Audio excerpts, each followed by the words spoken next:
Welcome to New York's #2 sports show. The Yankees win their fourth straight series. They are unable to get the sweep versus the Miami Marlins, but nonetheless, more positives than negatives. The Yankees' record sits at 10-3. Tonight's loss was actually their first loss when scoring at least one run. They were, what were they, 9-0 or I guess 10-0 when scoring at least one run. So that comes to an end.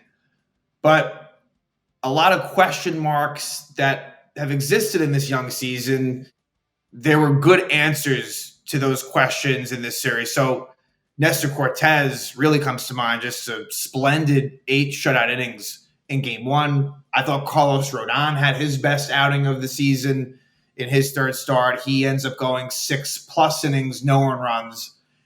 Marcus Stroman, it was a bit of a struggle for him. And all that said, it was one big mistake to Jake Burger, a 3-run homer. As much as he was kind of navigating through, and you knew like his command wasn't as sharp as the previous 2 outings, if he just is able to somehow, remove that Burger mistake, it just the ball got too much of the plate, and that was the difference in the game. We could be looking at a much more a different situation. And the Marlins coming in, they were 1-9 coming into the series. So they wanted to avoid going 1-12. They did so. They're 2-11. So it's one of those things where just keep on racking up series wins. It was, once you get to that third game and knowing the opponent, knowing it's at Yankee Stadium, like it was certainly there for the taking. Doesn't happen. A really big storyline that comes from this 3-game set was that by game 3, Anthony Volpe was, in fact, moved up to the leadoff spot. So I would have been fine leaving him where he was, but I guess it's somewhat twofold where Gleyber Torres just hasn't really gotten it going. And I think in part, I wouldn't call it bad luck. He's not striking out a ton. I wouldn't say there's been a great amount of heavy, hard contact from Gleyber. So it's hard to complain so much because Volpe has just been great. And another series where, especially game 1, he really made his presence felt, really offensively and defensively. He's been so good at getting to certain balls at short.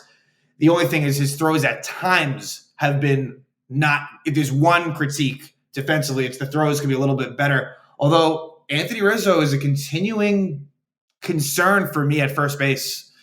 This is no longer anywhere close to the Gold Glove first baseman. Yeah, it's a couple. Look, it's very early in the season. He's coming off with a concussion.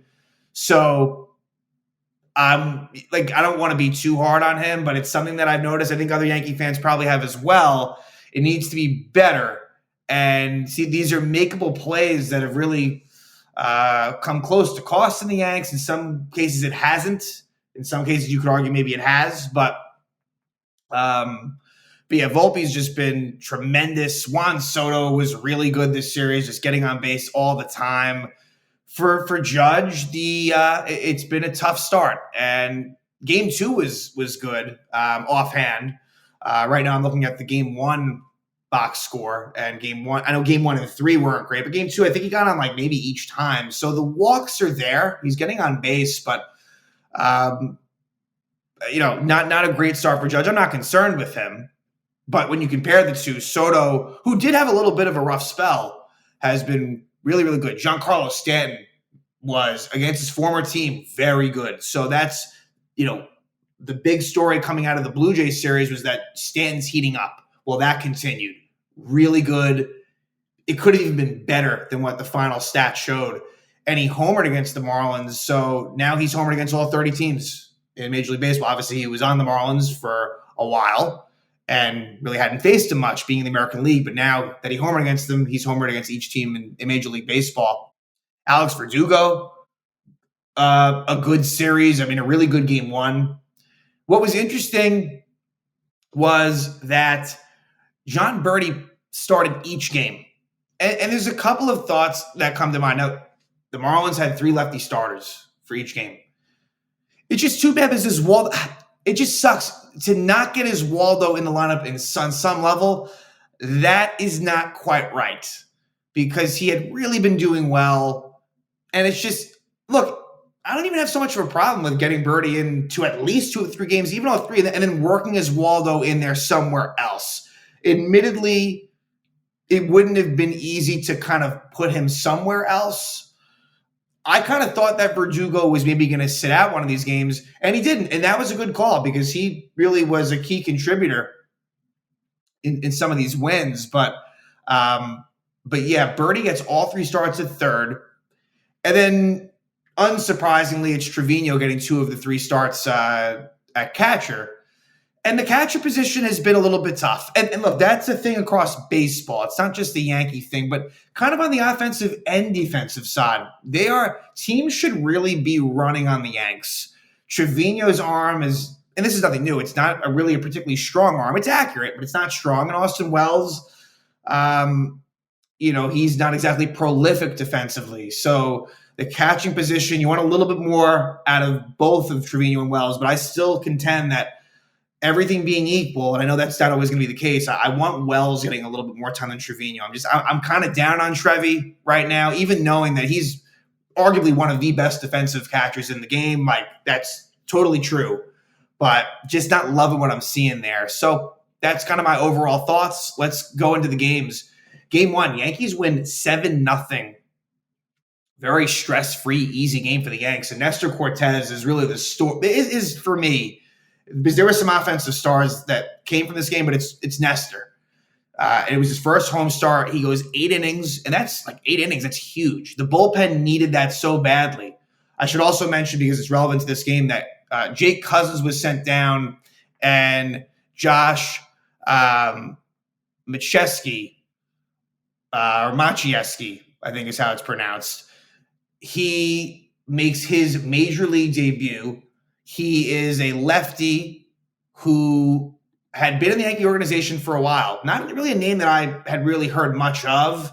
Like, it looks familiar, but it's not, I don't think he was highly thought of necessarily, but, sometimes things work out. And he was, not only did he actually make his debut, it was a very quick 4-pitch 1-2-3 inning, and he stayed, they didn't send him down, so he's still on the roster. But Nestor, 8 innings, 2 hits, no runs, no walks, 6 strikeouts. Just efficient, 102 pitches in 8 innings. You'll take that every time. I think it was actually his first 8 innings of shutout ball. I think that was the first time that Nestor had ever done that, even knowing that he had great success, especially in 2022. But this was maybe the biggest thing that came out of this, because I was a little bit concerned about Cortes, but to see that he was capable of that, it was pinpoint accuracy. The ball was where he wanted it to go. He was mixing and matching. It's the Nestor that we've grown to love. Nasty was definitely there in this one. So, and then for Jesus Luzardo, Yankees got to him. It was a very good, gritty effort from the Yankee lineup, as he only goes 4 2/3 innings, gives up 8 hits, 7 earned runs, 5 walks, 4 strikeouts, and a couple of homers. So they got to him. And this game was scoreless for a while. We're going to jump to the important parts, and that's the 4th inning. Stanton single, Rizzo single, so it's 1st and 3rd no out, and Anthony Volpe 3-run homer. So he has been one of the best hitters in the game to start. It's great to see. After last year, we saw the power, so that's nothing new, I guess. But I think he ended up batting 209 last year. So there was a lot of hype with him. He had a great spring training, but it wasn't a particularly great offensive season. He ended August strong, and then September was a bit of a flop, and, maybe he tired out. But you can see what may be a very special player, and who hopefully could be the leadoff hitter for the Yankees for years to come. But at this point, he was still batting, 6th, I think, in this lineup? Yeah. So Volpe 3-run homer, but then Verdugo doubles, Trevino walk, a nice sac bunt by John Birdie. Glaber flies out, and kind of at the time, I thought a bad job by Luis Rojas, the third base coach, in not sending home Verdugo. I thought that it was deep enough, but it ends up working out. They don't do that, but the next batter, Juan Soto, hits his first Yankee Stadium Yankee home run. It's a 3-run shot, just a high fly ball to right. And I don't think that's a home run in many other parks. Probably it was up there for a while, and just hopefully Soto can take advantage of that. We know that he's someone that hits the ball to all fields, and he pulls that one. So 2 3-run homers in the same inning. I think the first time the Yankees have done that since I think the stat was maybe 2015. So Yanks up 6-0. It was more than enough for Nestor Cortes. Yankees score another run in the 5th. Leadoff double for Stanton, and then with 2 out, RBI single for Verdugo. So Alex Verdugo goes in this game 3 for 3 with a walk. So that's what we're talking about. That's exactly what you want to see. And he wouldn't stop there as far as this series was concerned. But Yankees take a 7-0 lead. Not much else to discuss. Nestor, great 8 innings, and then Maciejewski finishes it off with a very easy 3 ground outs, 1, 2, 3 inning. Yanks win 7-0. Game 2. Game 2, the next 2 games are a little closer, but especially game 2. Yankees really should have won this more handily. It was a little bit of bad luck. The Yankees should have won this game, and it ended up kind of being more of a nail biter than you would have wanted it to be. But let's discuss it. Yankee lineup was the same, except for the fact that Austin Wells was in the lineup instead of Trevino. And we know that kind of makes sense in some ways. Just there's probably a lot of factors that go into it, but Rodón and Wells have kind of built a bit of a rapport dating back to the end of last season. But Wells, it sucks because Wells' numbers, he's batting 130 and he had a couple of strikeouts in this one. It's too bad because I felt like Wells was actually doing well, no pun intended, even though the stats didn't bear that out. So hopefully he can still stick with it and not let that get him down. So, in looking at this, Gleyber goes 0 for 5. And so Glaber's batting average dropped down to 200. And I guess part of the problem is he's not really hitting for pop. I'm not looking at the stats, but he doesn't seem to have been striking out much, which I like. I think that's a good precursor for things to come. However, he had an on base streak that was snapped. Was it snapped? I'm trying to think. Was it snapped in the last series or this series? Might have been last series. I can't remember if I had brought it up. But so he was somewhat consistent, but wasn't really doing. He didn't have any big games really. There was maybe a 1 or 2 2-hit games. But I guess I understand why Gleyber was moved down. It's more so hopefully Volpe can handle the leadoff spot, and in all likelihood he can. But anyway, Carlos Rodón goes 6 innings, 4 hits, 2 runs, none earned. It was due to an Anthony Rizzo error, which we'll discuss. 2 walks and 6 strikeouts. Great. And his ERA is 1.72 through 3 starts. So this was his best outing. 89 pitches through 6 innings, fairly efficient. It could have been better than that. He could have gotten 7 innings very easily. But yeah, so definitely another further step in the right direction for Rodón. For the Marlins, it was AJ Puk. And Puk, it's been a struggle for him. Back as a starter, 5 walks in 4 2/3 innings. So the Yankees were drawing their walks versus Luzardo and Puk. They were better versus Luzardo, but Puk, he couldn't last long because the Yankees were working the count, and that's been a theme so far in these first 13 games. So second inning, and I want to just talk about the scoring plays mostly and not kind of go through each inning. So in the second inning, Alex Verdugo homers. So his first Yankee Stadium home run gives the Yanks a 1-0 lead.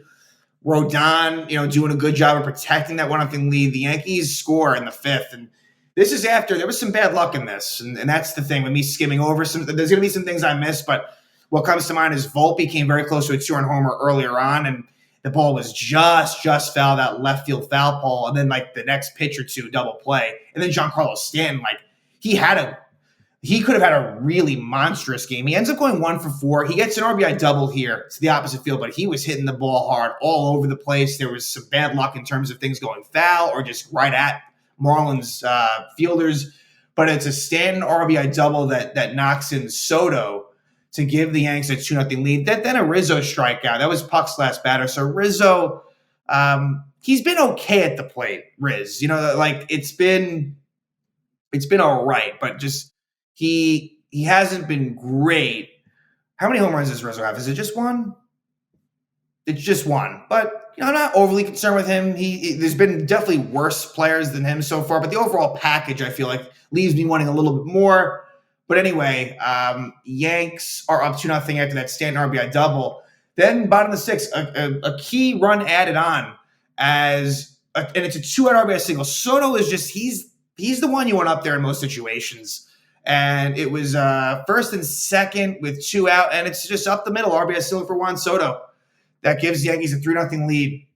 So we go to the seventh, and this is where leadoff walk to Josh Bell, and Rodón doesn't want to do that.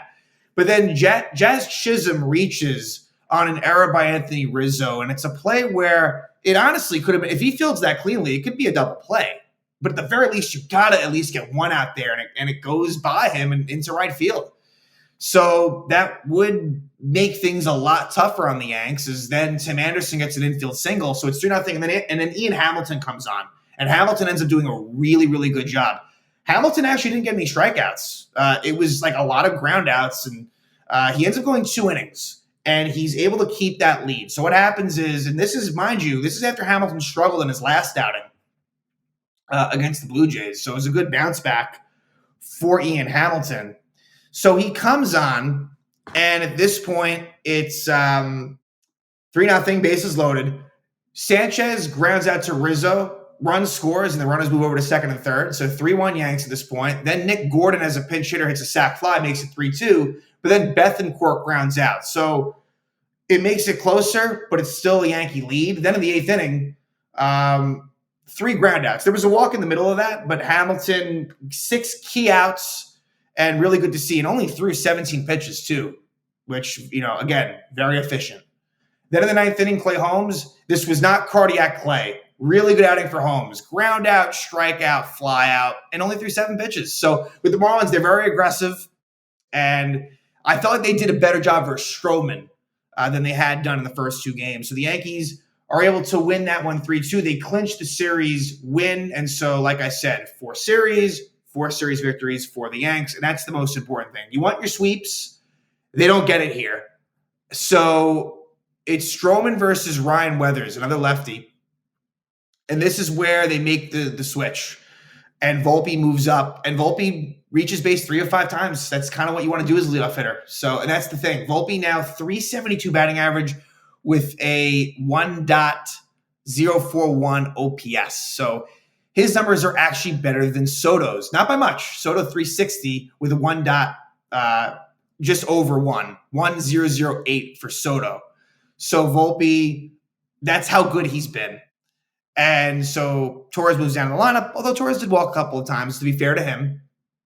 But for Stroman, the biggest things, it was the walks. 4 walks in 5 innings. He'd only had 3 walks combined in his first 2 outings. So it was a different – Stroman had 7 strikeouts. So Stroman was more effective when he was limiting the walks, and as well, he didn't really have, I don't think, all that many strikeouts, but here, 7 of them. But, yeah, he ends up throwing 95 pitches through 5 innings. So – He was just having a tough time, but it was that one big Jake Burger 3-run homer that got him, and that was the difference in the game. So for Ryan Weathers, he only had 1 strikeout through 5 innings, but he pitched well. Only gave up 3 hits. He did have 3 walks, so but it's better than it's much better than Luzardo and Puck.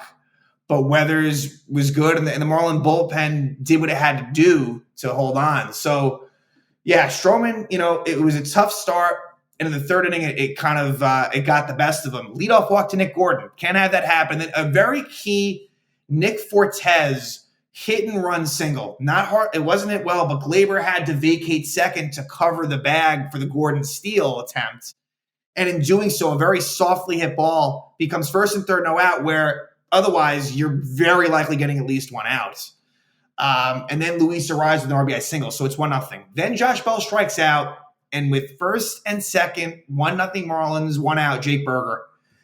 It is a 3-run homer for him on an 0-1 pitch that was a slider that just got way too much of the plate, and it was a no doubt about it homer. Marlins take a 4-0 lead. The Yankees would eventually kind of chip away. Stroman goes 5 innings, and the 6th, Luke Weaver. So in terms of the Yankee bullpen, they do a pretty good job. Luke Weaver ends up going 2 innings scoreless. Victor Gonzalez is a very quick eighth inning. And then Dennis Santana, we'll talk about his ninth inning, got into a little bit of trouble. There was an error involved, although, for Santana, not the best inning, but we'll get there. Sixth inning, Brian Hoying comes on for the Marlins, and Giancarlo Stanton greets him with a one-out home run to the opposite field. It's the fourth home run for Stanton, so Stanton's numbers are really picking up. 894 OPS, you'll sign up for that. If that's what it ends up being at the end of the season and he stays healthy, you'll take that all day long. So Giancarlo is continuing to do well. 4-1, so they cut it to 4-1. Then at the bottom of the seventh, Aaron Boone gets ejected, and John Bacon was calling strikes that were balls to Alex Verdugo, and it happened in the at-bat before, and Verdugo was upset, and he continued to do it, and Boone got ejected. So Boone's first ejection, I'm sure it won't be his last, but Boone ejected in Game 13. We go to the bottom of the eighth. Anthony Bender comes on. This is where things really got extremely interesting, although the ninth inning too. Yankees kind of kept it interesting. Leadoff walk Anthony Volpe, then Juan Soto doubles, an RBI double for Soto. He reaches base 3 to 5 times. It's great to have Juan Soto as a Yankee. It doesn't get old. So 4-2, but then Aaron Judge strikes out.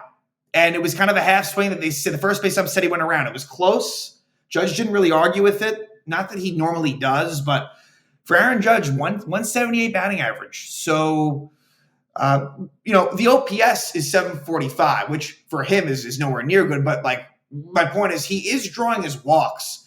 But hey, that 178 batting average, that is worse than almost everyone in that regular starting lineup. Like even Gleyber is 192. Even Verdugo is 200. So Judge got to pick it up. And what's unfortunate is it feels like a lot of the times when he's like a lot of these outs, he's not really getting the hits with runners in scoring position. So that's the thing. That's the frustrating thing. And I think, I don't know, maybe him batting third isn't serving him well. I'm sure he'll be fine, but it's something to think about. It's an adjustment. Like with Soto, you'd think it'd be a positive one, but I don't know. Judge off to a slow start. Also keep in mind, he didn't really get a whole lot of action in spring training, so this is kind of like extended spring for him. But anyway, Tanner Scott, the lefty, comes on. And with Tanner Scott, and just remembering him from Baltimore, he can be very erratic with the walks and stuff, and that kind of played itself out. With Scott, things can get, he is a really talented pitcher, but his command is sometimes off, and Giancarlo Stanton walks, and Jahmai Jones pinch runs for him. But then Anthony Rizzo pops out. So a key at-bat for Rizzo. It ends up in a pop-out. I want to see a little bit more from him. Look, he got a hit in this game. He seems to be, getting hits, it kind of in each game, it feels like, but it's not a whole lot of substance. And so he pops out there, and then Gleyber Torres strikes out. So Gleyber not getting the job done there. So it's 4-2 Marlins. We go to the ninth, and the Marlins get a key tack-on run. Dennis Santana, it ends up in a first and second one-out situation, and he walks Nick Gordon again. Nick Gordon drawing some key walks. And with first and second one out, the Marlins are running, and that was the theme. The Marlins, let's see, how many steals did the Marlins have in this game? And that doesn't even include – so actually they only had 2 steals. So it's actually not as bad as I thought, but they were just running a lot. And again, it was very beneficial. With Fortes up, they go double steal. And it kind of causes some chaos. And Volpe ends up not with a great throw, but Rizzo can't come up with it cleanly. And Tim Anderson, who was running from second, is able to score on the play. And even if Rizzo comes up with this cleanly, I don't know if they get Anderson at home, but maybe they would have had a chance. And so Volpe gets the error, not a great throw, would have liked Rizzo to come up with it, and that makes it 5-2. And then from there, we go to the ninth. John Birdie gets a one-out infield single. Then Trevino pops out. To be fair to Trevino, whose batting average is down to .056, he did hit some balls hard. He hit one to the warning track, so I got to give him that. But then Anthony Volpe works out a night. Volpe and Soto both work out walks. And so now it's bases loaded, 2 out for Judge. The stage is set.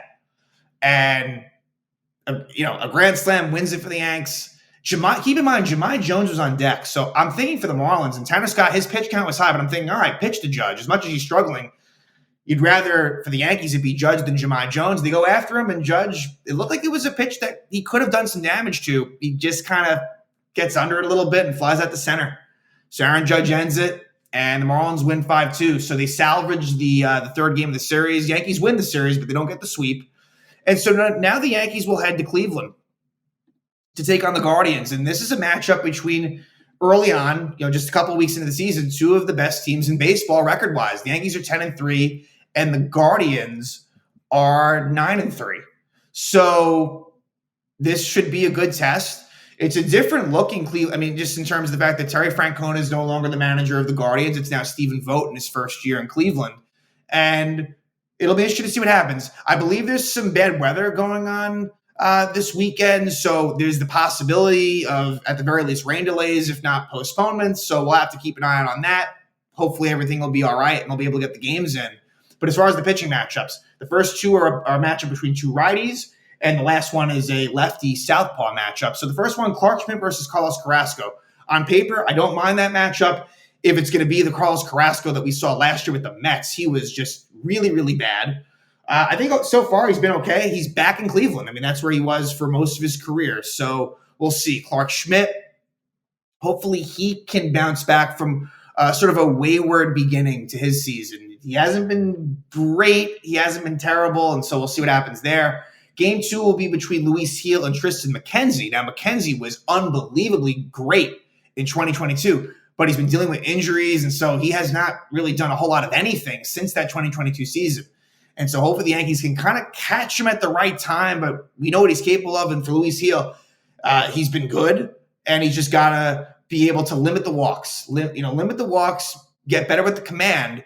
And I think at that point, he will certainly, be very tough to face. So that's a matchup between, it's a little bit, that one, that could be if they're both on their game, that could be a really good pitchers duel in game 2. And then game 3, Sunday in Cleveland, will be Nestor Cortes looking to continue what he did in his start versus the Marlins versus Logan Allen, a lefty who had had a solid rookie season last year, solid if unspectacular.